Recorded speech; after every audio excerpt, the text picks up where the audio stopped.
Dari baik itu Polda Metro Jaya maupun Kompolnas keluar dua kosakata kunci, yaitu terencana dan terlatih. Sebuah aksi kejahatan itu baru bisa dikatakan terencana kalau bisa dipastikan bahwa di kepala pelaku atau para pelaku ada 4 elemen.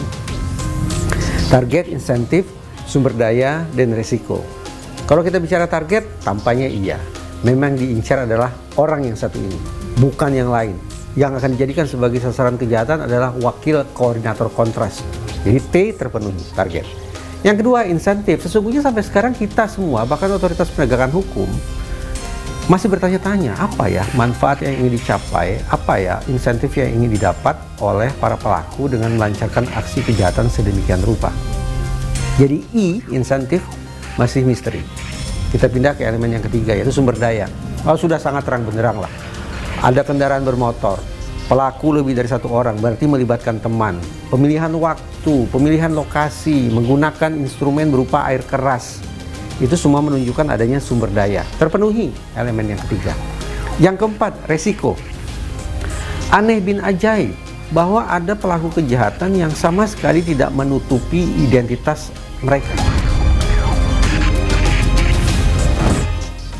2 orang melancarkan aksi jahatnya tanpa menutup muka, tanpa mengenakan sarung tangan, sehingga kita bisa bayangkan jejak berupa sidik jari akan berserak.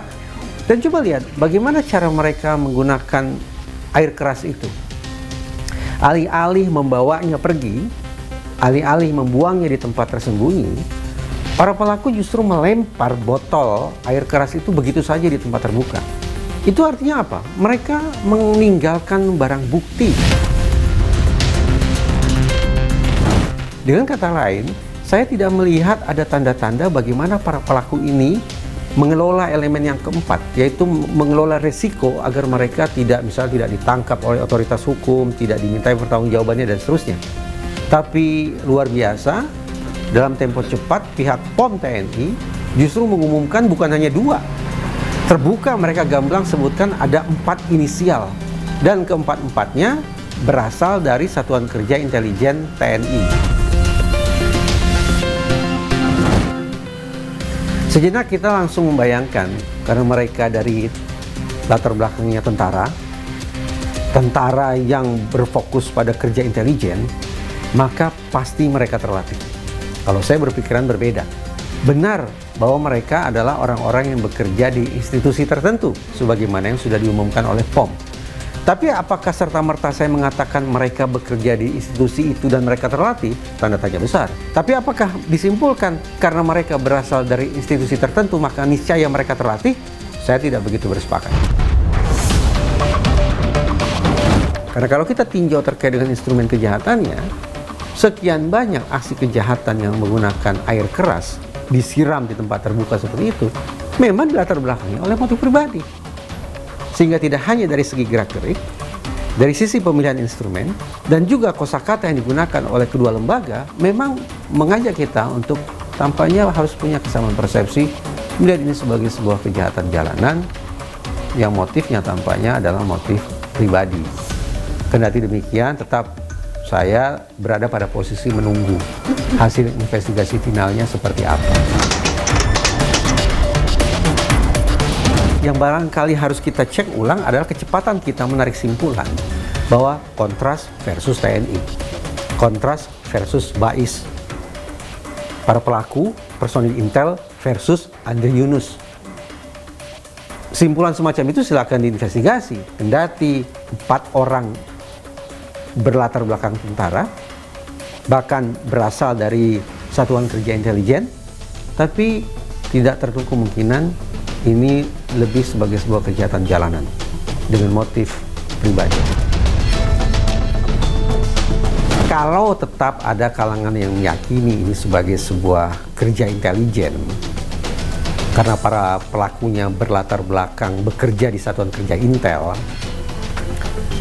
bagaimana mungkin ya orang-orang Intel menjalankan kerja Intel tapi dengan operasi yang sedemikian jorok, operasi yang sedemikian kotor, operasi yang sedemikian memalukan. Bahkan perampok kemarin sore pakai tutup muka, gitu. Ini tidak pakai tutup muka. Ada tidak kemungkinan? Jangan-jangan kita sedang memperbincangkan Rouge Operation, operasi merah. Operasi merah itu apa? Sebut saja operasi kelompok sempalan. Bahwa dalam sebuah organisasi ternyata ada kelompok yang menyempal, yang menjalankan operasi mereka sendiri tanpa otorisasi struktur organisasi. Ada satu kosakata yang diucapkan oleh Presiden ketika menyoroti masalah ini, yaitu terorisme. Saya terus terang kaget ketika mendengar Presiden menyebut kata itu. Kalau ini memang merupakan peristiwa terorisme sebagaimana yang dipotret oleh Presiden, kenapa Presiden tidak menyebut secara eksplisit memerintahkan BNPT, Badan Nasional Penanggulangan Terorisme, untuk ikut melakukan kerja investigasi dalam kasus ini? Tampaknya sejauh ini baru 2 lembaga saja yang mendapat atensi, yaitu kepolisian dan TNI. BNPT di mana? Saya tidak tahu. Padahal bukankah semestinya mereka juga hadir? Karena Presiden yang menyebut teroris. Tidak hanya itu. Kalau kita mau fair, kita pun patut bertanya, Andri Yunus itu siapa? Kenapa dia jadi sasaran? Apakah dia dijadikan sasaran karena ada persoalan pribadi? Atau karena dia dianggap sebagai individu yang bisa membahayakan negara? Tapi victim profiling pun sepatutnya diselenggarakan agar kita punya kepastian kenapa Andri Yunus sampai diserang sedemikian rupa. Kalau saya justru ingin menilai positif bahwa kedua lembaga ini bekerja sangat cepat loh. Kasus Novel Baswedan itu butuh berapa lama sampai ketahuan ada 2 orang yang menjadi pelakunya. Kasus ini hanya dalam hitungan berapa malam sudah langsung bisa ketahuan siapa terduga pelakunya. Yang kedua lembaga ini kompak loh menggunakan kata transparan. Artinya ada kesungguhan bagi mereka untuk melihat persoalan ini sebagai yang mudah-mudahan akan bisa diungkap secara tuntas. Karena kata transparan sekali lagi hanya berlaku dalam dunia penegakan hukum, tidak dalam dunia intelijen. Kalau kita berharap ada transparansi dalam dunia intelijen, ya omong kosong.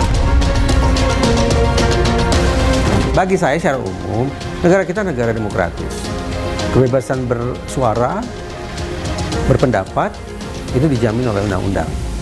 Kecuali ya pada masa tertentu lah, ketika kalangan-kalangan yang kritis terhadap penguasa langsung dikriminalisasi atau dipersekusi. Sepanjang mereka tidak melakukan kebahayaan, tidak melakukan kekerasan, tidak menggunakan cara-cara yang ilegal untuk menumbangkan kekuasaan, silakan bersuara.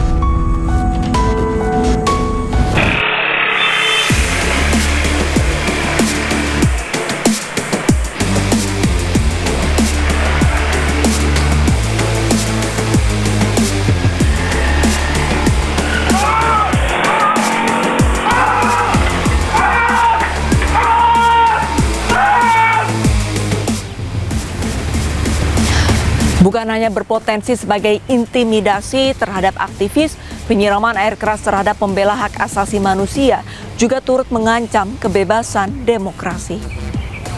Desakan usut tuntas dan keseriusan terhadap pemerintah serta aparat dalam membongkar siapa aktor intelektualnya tidak boleh diabaikan.